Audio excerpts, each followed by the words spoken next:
Así como existe gente que crea sin parar, existe la imparable camioneta Ford Maverick que no deja de ganar.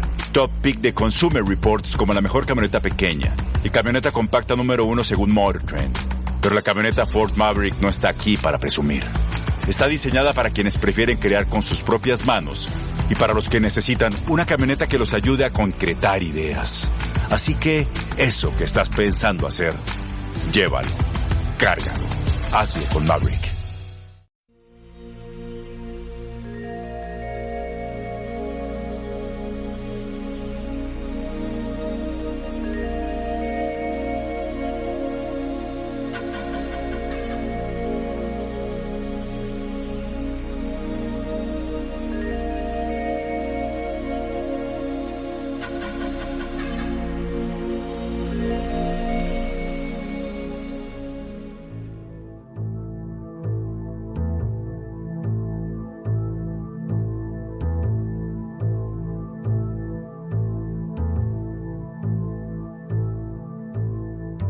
Nacemos y morimos. Esa es la síntesis llevada al extremo de cualquier biografía. Un paréntesis que se abre con el nacimiento y se cierra con la muerte. Si hubo algo antes o habrá algo después, no lo sabemos, al menos con certeza.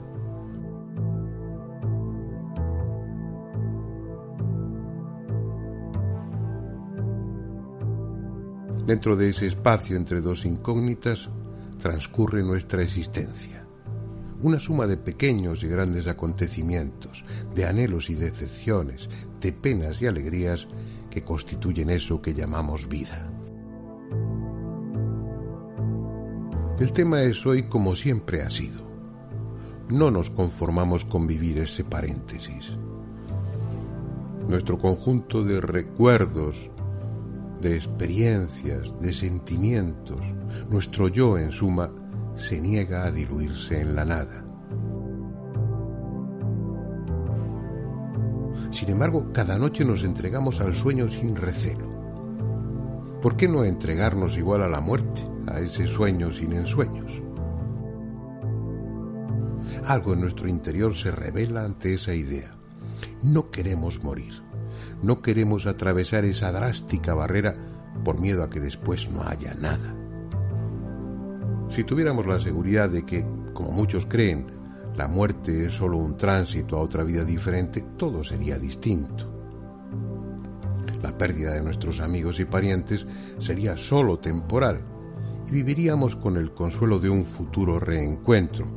Y respecto a nosotros mismos, el miedo se reduciría a la enfermedad o al dolor que nos lleven a esa frontera entre esta vida y la otra.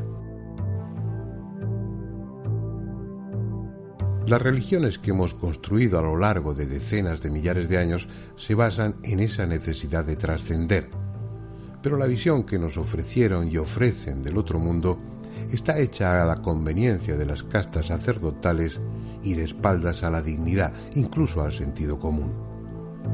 El objetivo no es otro que la vida después de la muerte quede condicionada a la sumisión, al cumplimiento de unas normas que según las circunstancias son mudables, incluso contradictorias. Cada cual es libre, o debiera serlo, de creer en lo que quiera. Por eso no vamos a ocuparnos del después desde un punto de vista religioso, entre otras razones porque ni siquiera estamos seguros de que ese después exista. Lo vamos a hacer desde toda la objetividad posible, no aportando pruebas, pero sí experiencias y testimonios de personas que parecen señalar que algo hay después de la muerte.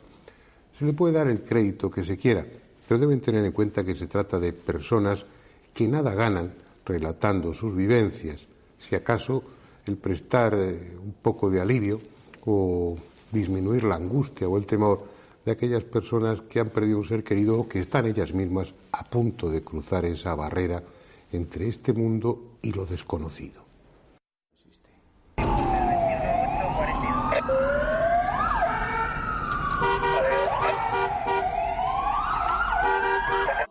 Las experiencias de personas que han estado clínicamente muertas durante unos segundos o unos minutos, o que se han encontrado en trance de muerte inminente, son ya populares.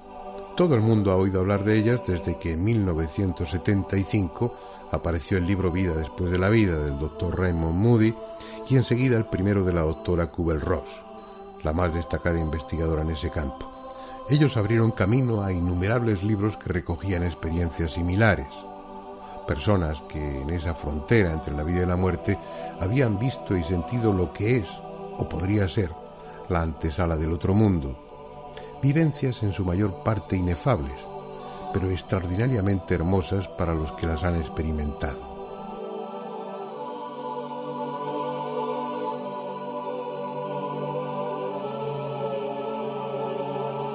No estamos refiriéndonos a pruebas concluyentes, insisto en ello, sino a testimonios personales. Puede que, como los materialistas sostienen, todo termine aquí, en un cementerio cualquiera, sin un después, y que experiencias como las que acabamos de escuchar solo sean alucinaciones consoladoras fabricadas por nuestro cerebro, aunque lo cierto es que muchos psiquiatras no compartimos esa explicación por considerarla ramplona y cargada de prejuicios. Dejémoslo en tablas por el momento y vayamos a otro tipo de testimonios, los más antiguos y populares, los que se refieren a fantasmas.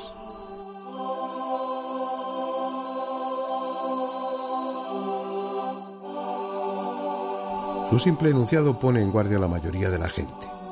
Se ha hecho tanta literatura con el tema, se les ha cargado con tintes tan siniestros, asociándolos a maldiciones, asesinatos o suicidios, y vinculándolos a viejas abadías, castillos sombríos y otros románticos escenarios, que la primera reacción es de escepticismo.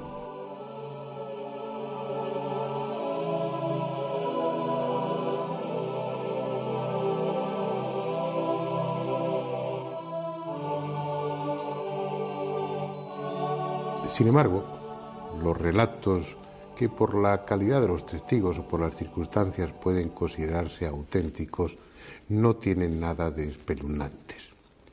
Ciertamente se trata de experiencias subjetivas y pueden creerse o no, pero en los dos casos que conoceremos a continuación, de cuya autenticidad no tengo duda alguna, los testigos no estaban sugestionados y fueron plenamente conscientes de lo que sucedía. Pues fue un mes de agosto en un pueblo de la provincia de Albacete que se llama Tobarra, donde tenemos una casa a la que, la compró mi padre cuando yo tenía 1 año. Mi padre había muerto el mes de diciembre anterior y yo fui a pasar mis vacaciones de verano allí a Tobarra.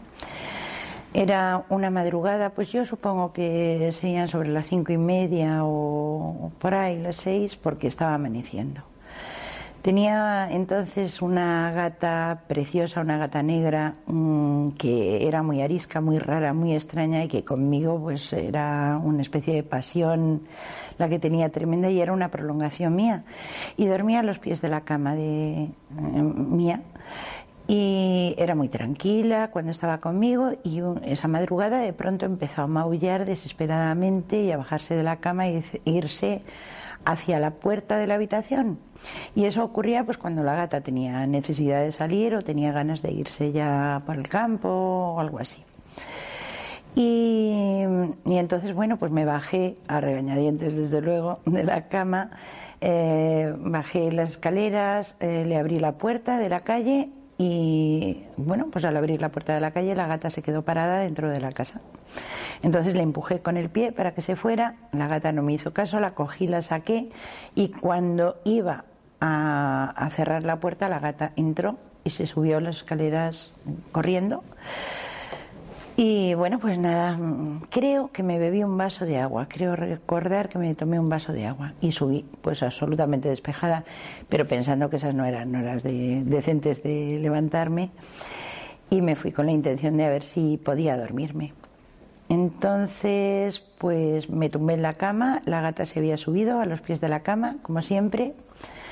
Y yo, por norma, cuando me tumbo en la cama cierro los ojos, no me quedo con los ojos abiertos. Cerré los ojos y de pronto vi a mi padre. Lo vi un poco sentado, pero el nivel donde estaba sentado era un poquitito más alto que el nivel de la cama. Estaba en un sillón de mimbre, su sillón de mimbre, el sillón de mimbre que ya no existía en la casa. Y entonces, pues, claro, inmediato, abrí los ojos. Abrí los ojos, seguía, y estaba mi padre, estaba más joven, más claro. Cuando le empiezas a ver, tienes los ojos cerrados. Sí. Los abres y sigues viéndole Exactamente igual. Exactamente igual, es decir, como si la imagen, no sé, se estuviera formando en tu cerebro o la imagen, al no tener nada que ver con lo físico, tus párpados cerrados no fueran obstáculo para que se viera, ¿no? No era un obstáculo, pero es que cuando yo le estaba viendo, mi padre no era una imagen diferente de cómo te estoy viendo a ti ahora. ¿Cómo lo viste? ¿En 3 dimensiones, tangible, como corpóreo? La sensación era absolutamente corpórea, no había nada de fantasmagórico en absoluto en él. Solamente que mi padre pues parecía que tenía unos años menos, que tenía, pues yo qué sé, la impresión era de unos 50 años y mi padre tenía casi 80 cuando falleció. ¿Y te dijo algo? Pues yo me lo quedé mirando y fíjate tú, sí le podía haber preguntado cosas, porque lo lógico y lo natural es que en una circunstancia así yo le hubiera preguntado, ¿qué hay después de esto? ¿Dónde estás? No, le pregunté, ¿qué quieres, papá? Y en ese momento me contestó, cederte el puesto. Y en ese momento empezaron a aparecer unos círculos alrededor de mi padre, círculos concéntricos que se fueron cerrando y desapareció la imagen de mi padre, totalmente. Y no sé qué me hizo mirar a la gata, tampoco sé lo que me hizo mirar a la gata, pero la gata estaba puesta, en vez de tumbada como cuando yo subí, estaba a 4 patas y estaba con todos los pelos de punta y las orejas absolutamente para atrás. No tienes ninguna duda, lo que viste fue a tu padre, no fue una imagen fabricada por tu mente, ni fue otra cosa, ¿no? Estoy absolutamente segura. Aunque parezca presuntuoso decirlo así, pero estoy absolutamente segura. Porque otras veces he soñado con personas que ya habían desaparecido, he creído ver.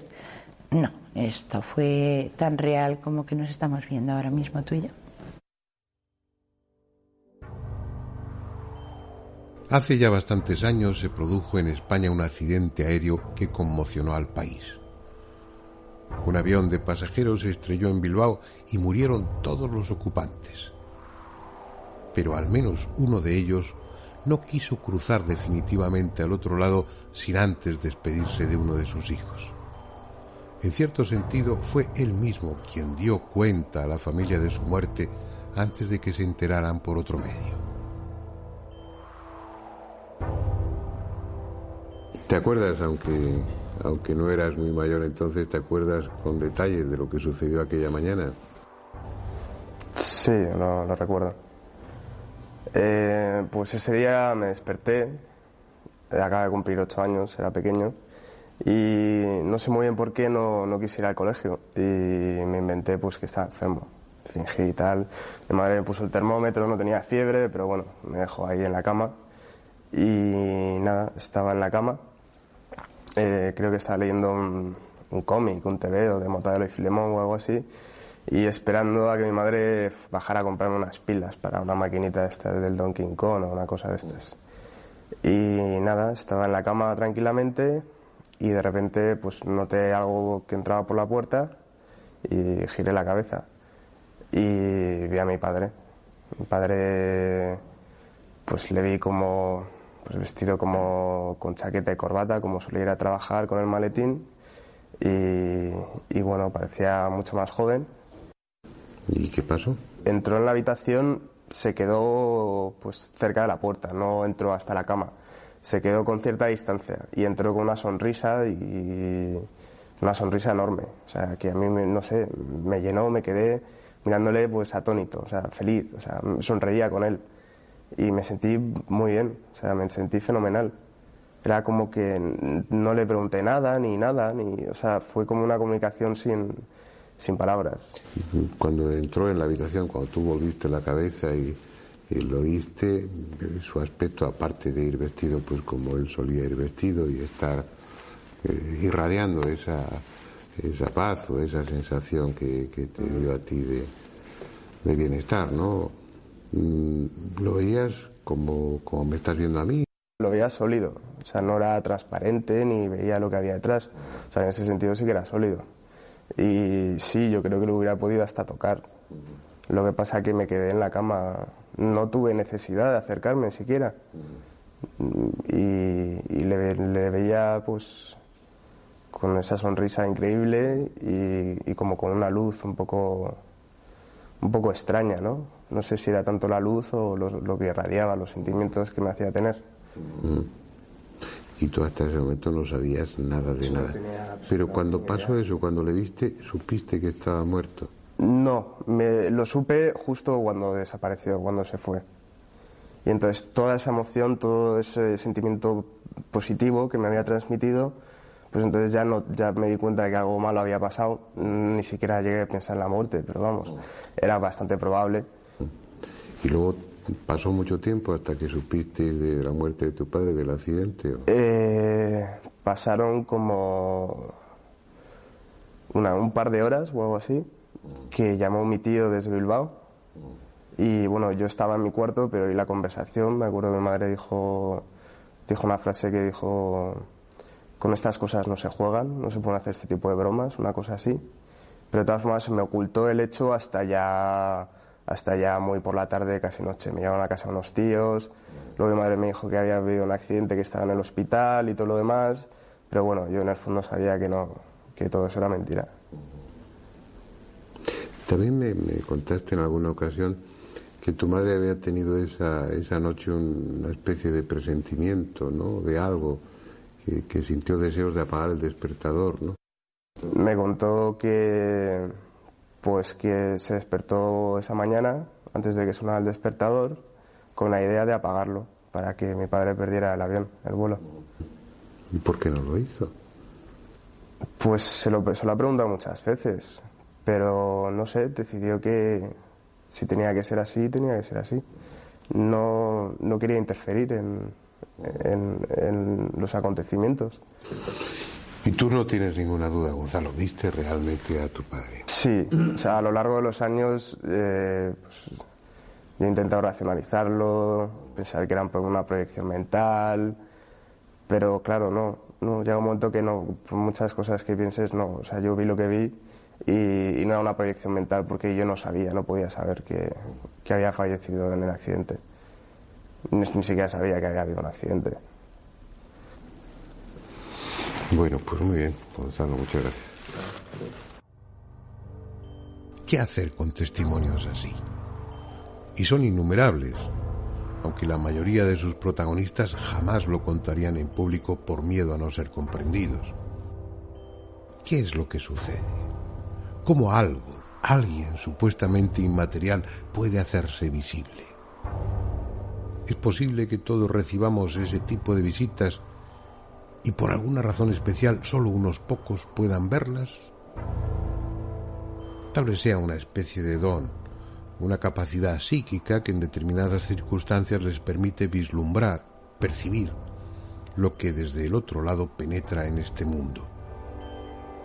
Una capacidad que en algunas personas no es transitoria, sino prácticamente habitual. Personas dotadas de eso que llamamos mediunidad. En el capítulo dedicado a la sanación tuvimos oportunidad de conversar ampliamente con Daniel, un sanador espiritual que a su capacidad une una gran dosis de sensatez. Como otros sanadores espirituales, se considera un simple medio para que a través de él actúen fuerzas o seres del plano espiritual. Esa cualidad de medium le lleva también a recibir impresiones, incluso mensajes, de los familiares fallecidos de sus pacientes. Algo que, aun estando convencido de que la muerte no es el final, vive con cierto recelo.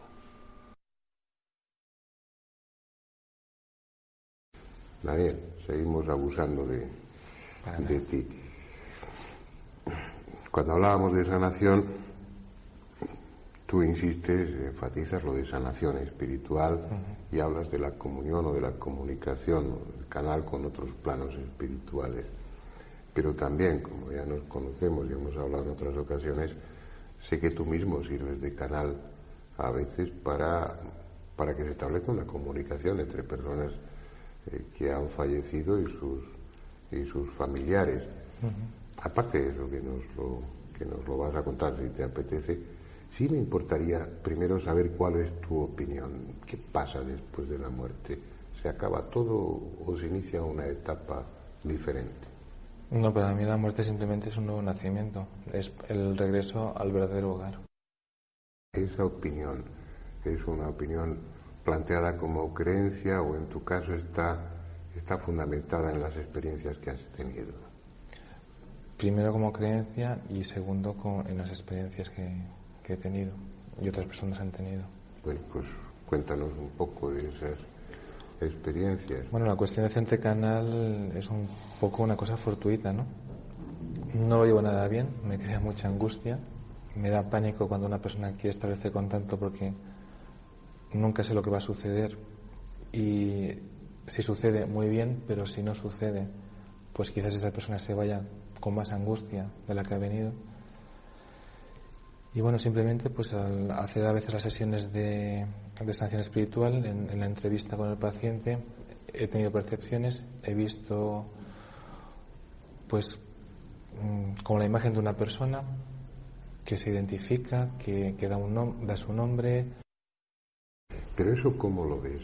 ¿De otra manera diferente a como estás viendo ahora? Cada vez es diferente. A veces puedes ver una persona como en 3 dimensiones, pero ves que no es de carne y hueso. A veces ves simplemente una luz que se está moviendo. Pero dentro del sitio donde estás. Sí, como tú y yo estamos ahora, pues por ejemplo aquí, ¿no? Podría ocurrir. A veces no veo nada, pero oigo.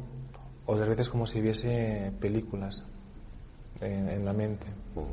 Entonces le pido permiso a la persona que tengo delante y digo, estoy percibiendo una entidad espiritual, ¿te apetece entrar en comunicación?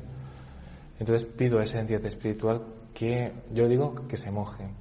Si es realmente un espíritu y es un espíritu que está vinculado a esta persona, mójate, da pruebas de que eres tú, porque creo que es muy fácil decir, pues estoy bien, tengo mucha paz, todo es muy bonito. Sí, de acuerdo. Pero primero da señales de que eres tú realmente. Entonces, pues si en su cuerpo tiene alguna cicatriz, pido que me enseñe la cicatriz, que me enseñe hobbies que tenía, que llame a la persona por su nombre íntimo, que me diga quién está con él en ese otro plano. Entonces a veces dan nombres de otros seres que han fallecido, que son de la familia, y muchas veces dan información que ni la misma persona que tengo delante conoce. Luego va a casa y pregunta pues a la madre, al abuelo, corrobora la información. ¿Y experiencias de esas has tenido muchas? Últimamente sí estoy teniendo varias. Ha sido una cosa que no controlo, no sé por qué se han disparado. Y hay personas que me llaman para tener estas experiencias y me da mucho pánico. Porque es una cosa que se escapa totalmente de mi control. Y por ejemplo, ayer vino una persona a charlar conmigo, hace 2 meses que falleció su marido, y apareció el marido y se impuso que quería comunicarse y comunicó durante unos 3/4 de hora, dando un montón de informaciones íntimas de su esposa y de él, luego hablando de los niños, hablando de las próximas celebraciones. Luego, ¿qué cuentan? Generalmente cuando se comunican, ¿para qué es? ¿Para hacer recomendaciones? ¿Para que se tranquilicen? Primero se comunican para decir, no estés triste, no llores, estoy aquí aunque no me veas, no me sientas, pero esto continúa. Esta separación es momentánea, no es para siempre. Primero es eso, dar tranquilidad, dar una certeza de que existe algo más que la vida material.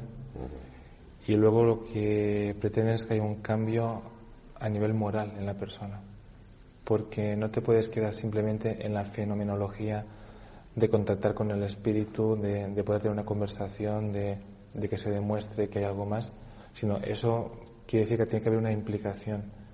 Esa implicación es que nos comprometamos a un progreso espiritual, en el plano que estemos, tanto en el plano de la materia como en el plano espiritual. Que aprendamos a ser mejores, que demos más importancia a los sentimientos y que, en general, que tengamos más amor en nuestras vidas. Parece que nuestros muertos queridos están ahí, cerca de nosotros o en algún lugar desde el que vienen a visitarnos. Si es así, resulta inevitable pensar que cuando cada uno de nosotros atraviese la frontera de la muerte, seguirá viviendo. De otra forma, pero viviendo.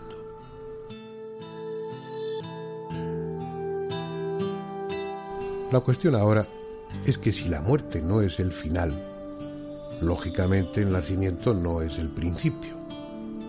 Lo que es tanto como afirmar que antes de nacer en este mundo ya existíamos. ¿Pero dónde y haciendo qué?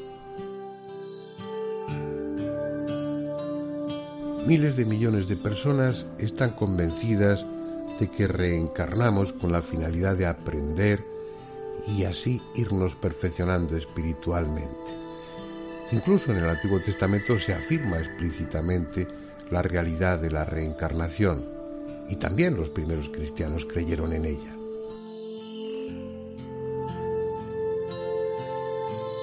Apenas quedan unos minutos para hablar de ello. En otra ocasión lo haremos con detenimiento. Merece la pena, porque en estas últimas décadas la reencarnación ha experimentado un nuevo impulso. Y no desde el punto de vista religioso, sino desde el punto de vista psicológico. Cada vez son más los psicoterapeutas en Estados Unidos y en otros países que buscan la causa de trastornos psíquicos de sus pacientes en traumas experimentados en vidas anteriores. El medio, salvo en los contados casos en los que la persona recuerda espontáneamente secuencias de otras vidas, es siempre el mismo: la hipnosis regresiva. Pegados y descansa. 1, 2, 3. Azul, descansa. Denostada en unas épocas y ensalzada en otras, el hecho es que la hipnosis se ha mostrado como un método eficaz de ayuda para muchos problemas psíquicos y psicosomáticos.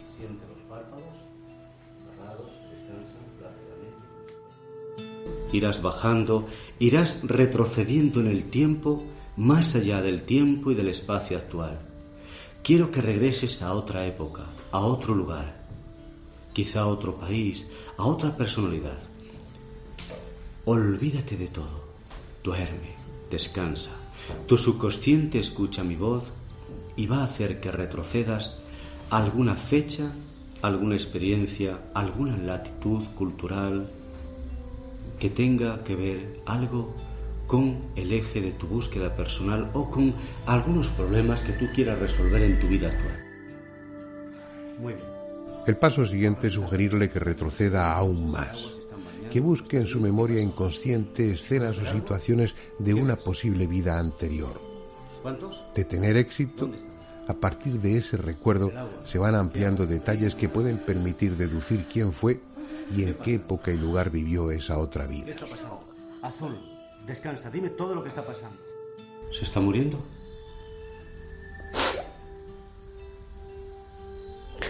Que se muere. ¿Quién se muere? José. José. ¿Qué relación guardas tú con José? ¿Es algo tuyo? No.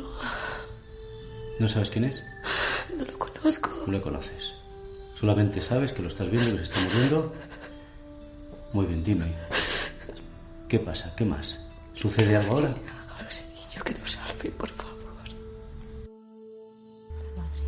Ciertamente, la hipnosis regresiva no pretende ser una prueba concluyente de la reencarnación, pero no es menos cierto que en ocasiones los datos obtenidos de esa posible vida anterior han sido verificados en archivos o con el testimonio de otras personas. Incluso, si esa vida anterior se desarrolló en otro país, la persona en trance hipnótico es capaz de expresarse en ese idioma, aunque en su vida actual no tenga el menor conocimiento de él. Algo difícil de explicar si no se admite la hipótesis de la reencarnación. Bien, parece que ese paréntesis que se abre con el nacimiento y se cierra con la muerte es solo eso, un paréntesis. Es posible que hayamos vivido antes, y desde luego hay muchos datos y testimonios que indican que seguimos viviendo después. En todo caso, es algo que todos, absolutamente todos, sabremos cuando llegue ese momento. Entretanto, creemos que hay razones suficientes para no esperarlo con temor y sí con esperanza.